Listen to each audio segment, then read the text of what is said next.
እንደዛ እየተሽቆጣቆጠ እያባበለኝ ሚይዘው የሚጨብጠው ጠፍቶት ግራ ተጋብቶ ዙሪያዬን እየዞረ እንኳን እኔ ከአንደበቴ የሚወጣው አንድ ቃል ፍቺ ይፈልጋለሁ የሚለው ነገር ነበር።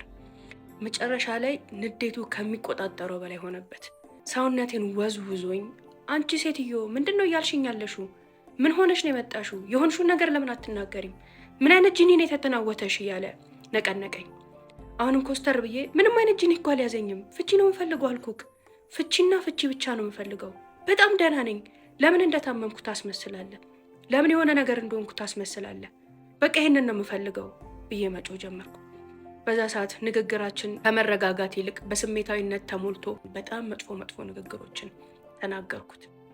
ሀውለት ተጸየፍኩት፣ አራኩት፣ በጣም አቢዩዝ አረኩት በዛች ሰከንድ ውስጥ። ያኔ መቋቋም አልቻለም። ፍቺ ነው አይደል መፈልጊው? ፈትቼሻለሁ አለኝ። ይሄን ቃል ደግሞ ስሰማ እንደ አዲስ ሌላ ድንጋጤ፣ ሌላ ግራ መጋባት ውስጥ ገባ። ፍታኝ፣ ፍቺ ነው ፈልገው ብለሽ የለ ይኸው ፈታውሽ። ቀጣዩ ታዲያ ምንድን ነው? ፈትቼሻለሁ፣ ቀጣዩ ምን እንደሆነ ደግሞ አሳየኝ፣ ንገሪኝ ብሎ ብሎኝ ወጣ። በቃ ይኸው ነው ፍቺ? ተፋታን? ፈታኝ? ይህን ነበር የፈለኩት? እውነትም? እሺ ቀጣዩ ምንድን ነው? ሌላ ግራ መጋባት። ከራሴ ጋር አልነበርኩም። የሆነ ምስቅልቅል ውስብስብ ግልብጥብጥብጥ ያለ ነገር። ከቤት መውጣት አሰብኩኝ። እሱ መኝታ ቤቱን በርግዶ ሲወጣ ልጆቹ ጠቅላላ ተኮልኩለው በር ላይ ቆመው የሆነውን ነገር ሁሉ እየተከታተሉ ነበር። ሲያያቸው ተቆጣ። ምን እዚህ ጋር ቆማችኋል? እኛ እያወራን እናንተ እዚህ ጋር ቆማችሁ የእኛን ወሬ መስማት ነበረባችሁ ብሎ ከእነሱ ጋር ጸብ። ልጆች የጎረምሶች ናቸው። የመጨረሻው ልጅ እንኳን 12 ዓመቱ ነው። ሌሎቹ በጣም ትልልቆች ናቸው። በዚህ 24 ሰዓት ውስጥ እኛ ቤት ውስጥ የተፈጠረው ምስቅልቅል ሁሉንም ግራ ስላጋባ ነገሩን ለማወቅ ጓጉተው ነበርና መኝታ ቤት ለጆሮአቸውን ለጥፈው እኔና እሱ የተባባልናቸውን ሁሉ ነገር ሰምተዋል። እሱ ተጣልቷቸው ጥሏቸው ከወጣ በኋላ መጥተው ከበቡኝ፣ አቅፈውኝ አብረውኝ ማልቀስ ጀመሩ። መጨረሻ ላይ ቁምሳጥኔን ከፍቼ ልብሴን መሰብሰብ ስጀምር እየተንበረከኩ ይለምኑኝ ጀመር። ማሚ ምንድነው የተፈጠረው? ምንድነው የሆናችሁት?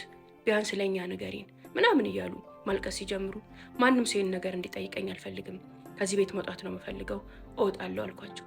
ትልቁ ልጄ በጣም ተናደደ። አንቺ የሆነውን ነገር ሳትነግሪን ከዚህ ቤት የምትወጪ ከሆነ እኔ ራሴን አጠፋለሁ፣ አታገኘኝም አለኝ።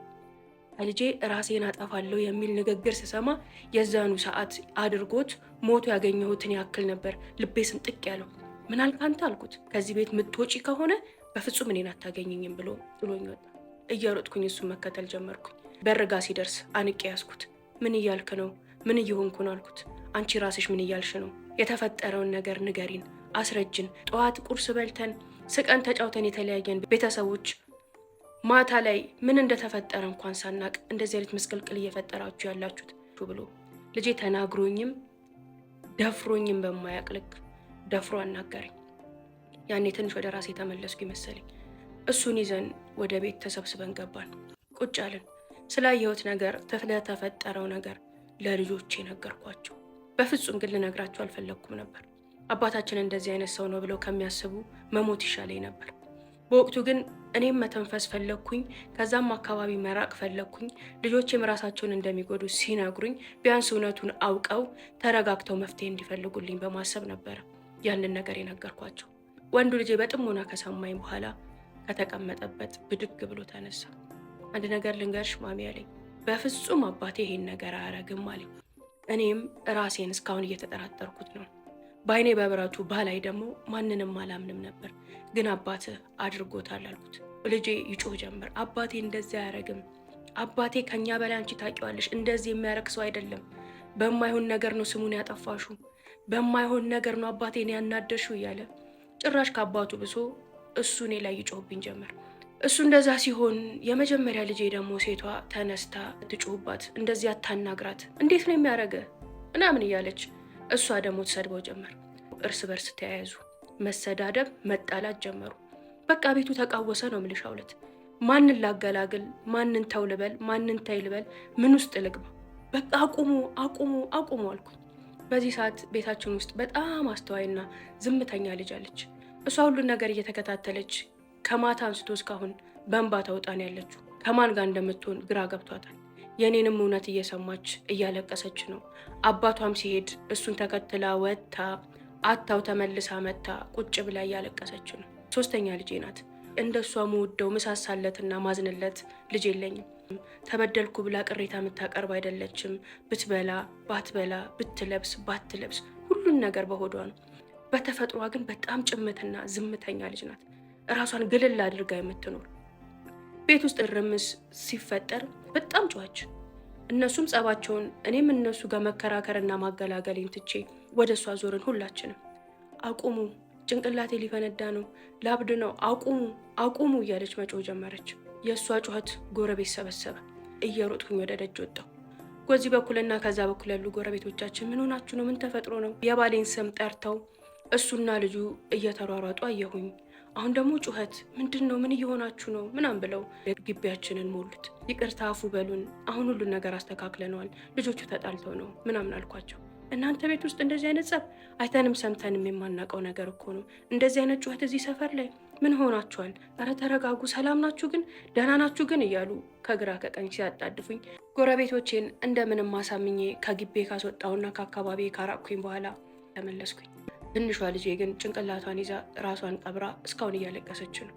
ልክ ስገባ ቀና ብላ ለዚህ ሁሉ ምስቅልቅል፣ ለዚህ ሁሉ ነገር ተጠያቂ አንቺ ነሽ አለች። እሷ ፍራሴን መስማት በጣም የሚገርም ነው። እንዴት? እኔ ምን አረኩ አልኳት። ማሚ ለምን አትረጋጊም? ቤተሰቡን ሁሉ እኮ በጠበጥሹ፣ ቤተሰቡን ሁሉ እኮ ምስቅልቅሉን አወጣሹ። አንድ ባየሹ ነገር ይህ ሁሉ ጥንቅጥ መፈጠር ነበረበት? እንደዚህ እያደረገን ያለው ያንቺ አለመረጋጋት ነው። ማሚ ተረጋጊ ተረጋጊ ብላ ጮኻብኝ ጥላኝ ገባች።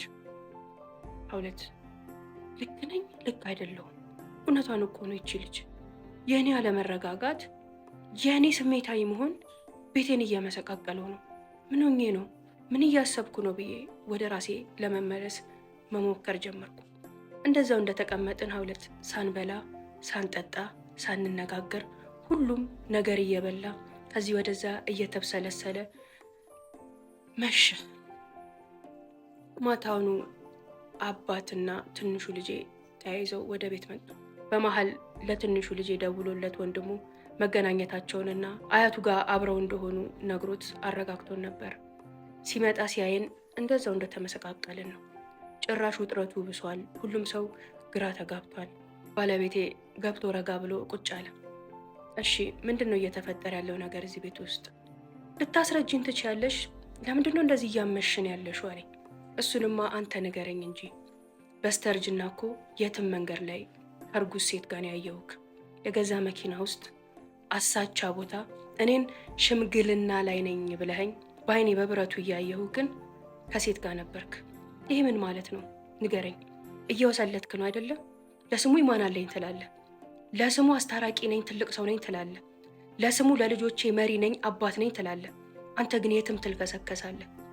ሁለት ያላልኩትን ያልተናገርኩትን ጠይቄኝ በልጆቹ ፊት። ባለቤቴ አንገቱን አቀርቅሮ ጆሮውን ይዞ ደርቆ ቀረ። ቤቴ ውስጥ የሚኖረው ሁሉ በተሰበሰበበት ባሌን ድምፄን ከፍ አድርጌ መናገር አለብኝ የለብኝም፣ ትክክል ነው ትክክል አይደለም ሳልል አፌ እንደመጣልኝ አወራሁ። ተሳደብኩኝ፣ ገሰጽኩት፣ ተናገርኩት፣ አዋረድኩት። ልጆቼ ሳይቀሩ በእኔ ንግግር እየተሳቀቁ ነበር። ሁሉም አንገቱን አቀርቅሮ ጸጥ ብሎ ነው የሚሰማው። ሀታ ባለቤቴ አውርቼ ተውረግርጌ በቃ ደከመኝ መሰለኝ ዝም አልኩኝ። ያኔ ባለቤቴ ቀና ብሎ ጨረሽ አለኝ። ዘላምጬ ጸጥ አልኩት።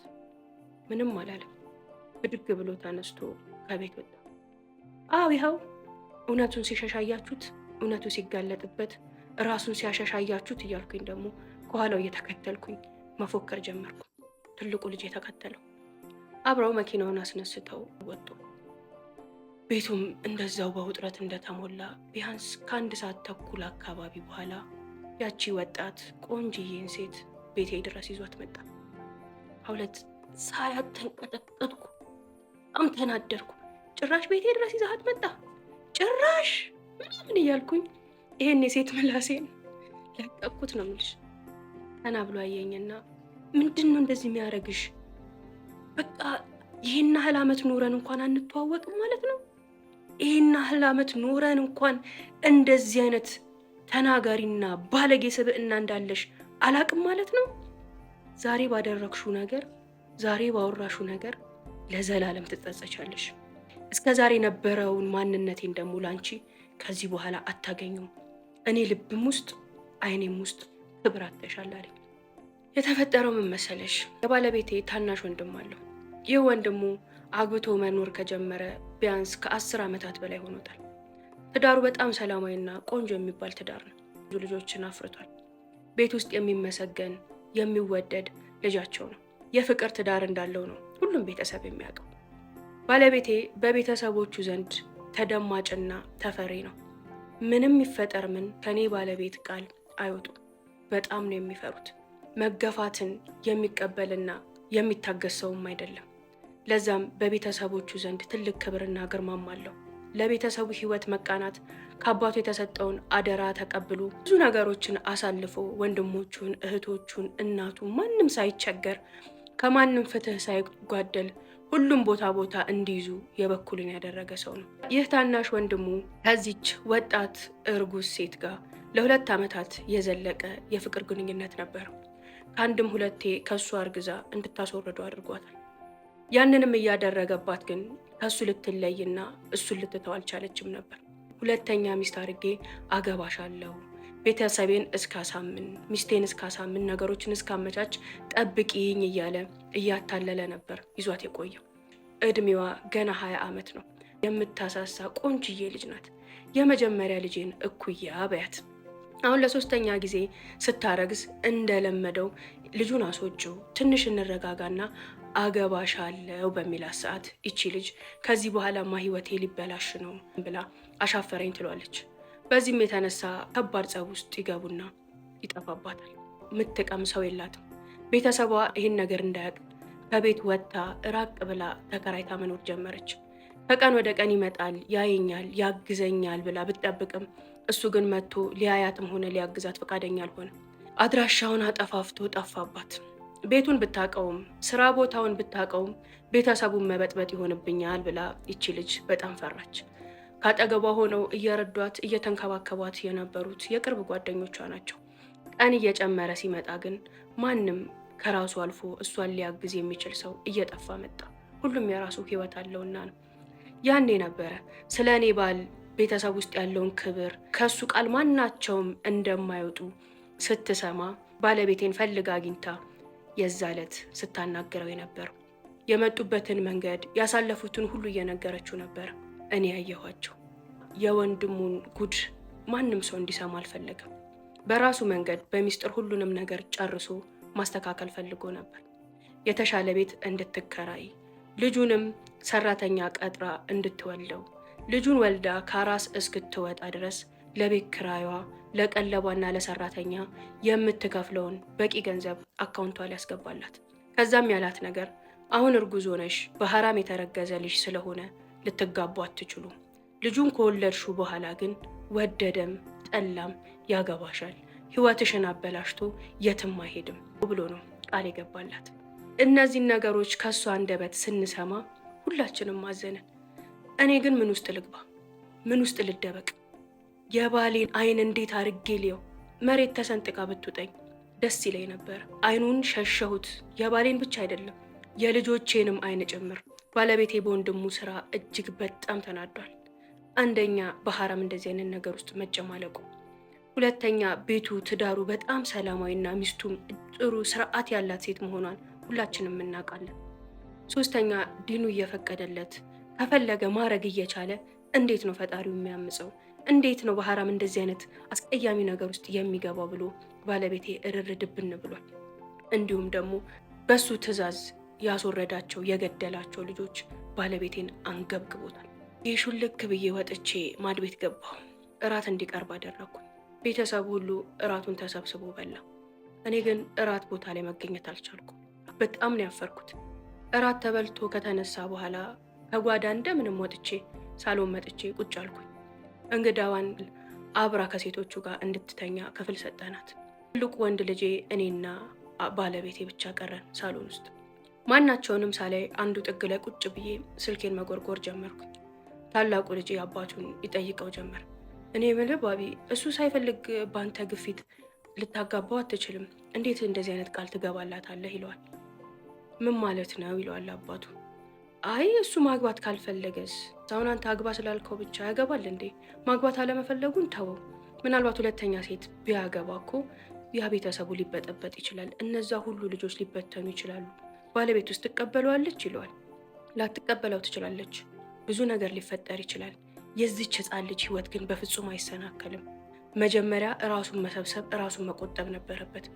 አሁን እንደዚህ አይነት ነገር ውስጥ ከገባ በኋላ ግን አላህ በሚፈቅደው መንገድ ይቺንም ልጅ ያገባል፣ ያኛውንም ትዳሩን ያስተካክላል ምናምን እያለ ባለቤቴ በቁጣ ይናገራል። አሁን እሱን አናግረኸዋል? አለው። ምን አናግረዋለሁ? የዛ ዕለት ነው ልጅቷን ያገኘኋት። በጣም ታመምኩ፣ ቤት መጣው። ከዛ በኋላ ቤት ውስጥ የተፈጠረውን ነገር አይተሃል። እሱን የማናግርበት ምን ሰዓት አገኘው ብለህ ነው? ይሏል። እሱም እሺ ሚልህ አይመስለኝም። እሺ ቢልህ ራሱ ትዳሩ ይበጠበጣል አለው። የዛ ዕለት እናቴ ቤት ሆኜ አክስቶቼ ከእህቶቼ ጋር ተሰባስቤ ስናወራ የነበረው ነገር ስለ ወንድ ነው። አንዲት የእህቴ ጓደኛ ባለቤቷ እንደዚሁ ቺት ሲያደርግ አግኝታው ተፋታ። ስለ እሷ ጉዳይ ተነስቶ እየተወራ ባለበት ሰዓት ከ6 የሚበልጡ ሴቶች ቤት ውስጥ ተሰብስበን ነበር። ከኔ ውጪ ሁሉም ወንዶች ቺተር ናቸው፣ የቱንም ያህል ሚስቶቻቸውን ቢወዱ፣ ረዥም ዘመን አብረው ቢቀመጡ፣ ወጣትም ቢሆኑ ጎልማሳ መወስለታቸው አይቀርም በሚል በጀማዓ ሲስማሙ፣ እኔ ግን ከመሀላቸው ተነጥዬ ሁሉም ወንዶች አንድ አይደሉም፣ ለቤታቸው ታማኝ የሆኑ ሚስታቸውን፣ ትዳራቸው፣ ልጆቻቸውን የሚያከብሩ ጥሩ ጥሩ ወንዶች አሉ። ለምንድን ነው በጅምላ ሁሉንም ወንድ አንድ አይነት ነው ብለን የምንፈርደው? በሚል ጦፍ ያለ ክርክር ይዘን ነው ቀኑን ሙሉ የዋል ነው። ከኔ ውጪ 5ቱም ወንዶች የማይታመኑ ናቸው እያሉ ተስማምተው ሲሟገቱኝ ነው የዋሉት። በዚህም ሰዓት እኛ እዚህ ውስጥ 6 ሴቶች አለን። 6ቶቻችንም ከሞላ ጎደል የተረጋጋ ትዳር አለን። የአንዳችሁ ጓደኛ ግን ትዳሯ ተበላሸ፣ ተፋታች። የተነሳው የእሷ ወሬ ነው። ስለዚህ አሁን 6ታችንም ወንዶች ሁሉ ወስላቶች ናቸው በሚል እየተስማማን ነው። በአንድ ሰው የመጣ የ6ታችንም ትዳር ጥሩ ሆኖ ሳለ ስለኛ ህይወት ስለኛ ትዳር ሳይሆን እያወራን ያለ ነው ስለተበላሸው አንድ ትዳር ነው። በማህበረሰብ ውስጥ በጣም የሚስተጋቡና የሚንጫጩት ወሬና ሀሳቦች ኔጌቲቭ በመሆናቸው ጥሩ ነገር ጎልቶ ስለማይሰማ ነው እንጂ ከመጥፎ ትዳሮች በላይ ከወስላታ ወንዶች በላይ ጥሩ ትዳሮች አሉ፣ ጥሩ ወንዶችም አሉ። ለዚህ ደግሞ እኛ ምሳሌ ነን።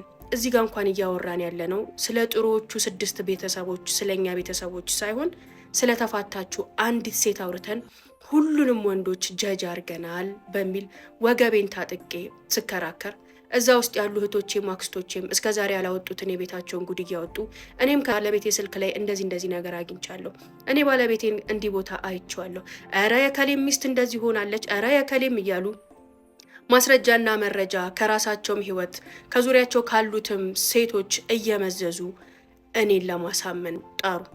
ለትዳራችን ብለን በዚሁም በዛውም አንጨቃጨቅ አንጣላ ብለን ትተነው ነው እንጂ ሁሉም ወስላቶች ናቸው የእኛን ባሎች ጨምሮ ብለው አፋፌን አሉኝ። ላሳምናቸው ብሞክርም መጨረሻ ላይ ግን የእነሱ ድምፅ ሀይሎ እንዴ እውነትም ሁሉም ወንዶች ወስላታና የማይታመኑ ናቸው እንዴ በሚል ሀሳብ ውስጥ ተወጥሬ ነበር ከዛ ቤት ውስጥ የወጣሁት።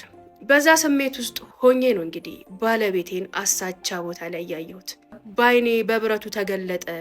አላህ ይኸው ያንቺን ቤት ይኸው ጉድ ነው፣ ሁሉም ቤት ያለ ነው፣ እዩ ተረጂው ሲለኝ ነው ይሄን ሰውዬ ፊት ለፊቴ ያመጣው ከሚል ሀሳብ ውጪ በሄር መጠርጠር አልቻልኩም።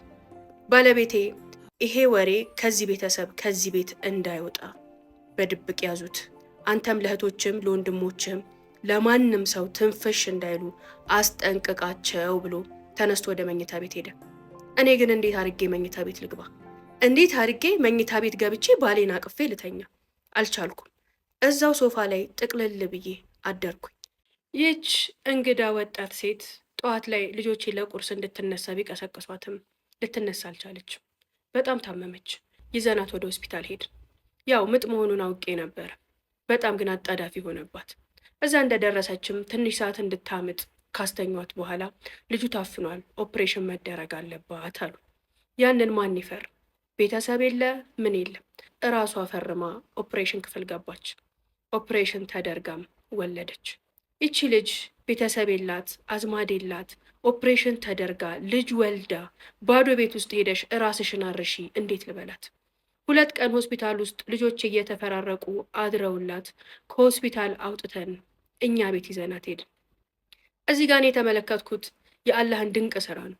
ይህን ሁሉ ነገር ሲያደርግ በእጅ አዙር ይችን ልጅ ሊረዳ ይችን ልጅ ሊያግዝ ፈልጎ ነው። በዚህ በ20 ዓመት ወጣትነቷ በግፍ ብዙ ከተሰቃየችበት ህይወት በኋላ እርጉዞና ማንም ሳያግዛት ማንም ሳይረዳት በኦፕሬሽን ወልዳ እንዴት ነበር ራሷ የምታርሰው? እንዴት ነበር ህፃኑን ልጅ የምትንከባከበው? ልጇን ስትይዘው እንኳን ትንቀጠቀጣለች፣ በጣም ትፈራለች። የመጀመሪያ ልጅ ወልዶ መንከባከብና የማሳደግን ችግር ስቃዩን የወለደ ያውቀዋል። ሁላችንም በእናቶቻችን ታግዘን እናቶች ባይኖሩን በአክስቶቻችን በጎረቤቶቻችን ታጅበን ነው ያ ሁሉ እንክብካቤ እንኳን ተደርጎልን ምን ያህል እንደሚከብደን እናውቀዋለን። ይቺን ልጅ አላህ ጥሎ ላይ ጥላት እኛን ጣለላት። ልክ ልጄ እንደወለደች ሁሉ አጃ አዘጋጅቼ ገንፎ አዘጋጅቼ ለአራሷ የሚያስፈልገውን ነገር ሁሉ አዘጋጅቼ ያጠፋሁትን ጥፋት በዚህ እንኳን ካሳ ቢሆንልኝ ብዬ ለአላህ ነይቼ አንድ ክፍል ሰተናት እኛው ጋር መታረስ ጀመረች። ባለቤቴም ትንሽ አገገመ፣ ተሻለውና ወደ ራሱ ተመለሰ። በተወሰነ ደረጃ እኔም ተንከባከብኩት። ነገር ግን ዘግቶኛል። እሱ ራሱ ቀና ብሎ አይኑን ሞልቶ አያየኝም። የሚፈልገው ነገር ሲኖር ልጆቹን እየላከ ነው የሚጠይቀኝ። እንደ ድሮ እኔን ሳይሆን ልጆቹን መፈለግ ጀመረ። አይኑንም ልቡንም ከኔ አሸሸ።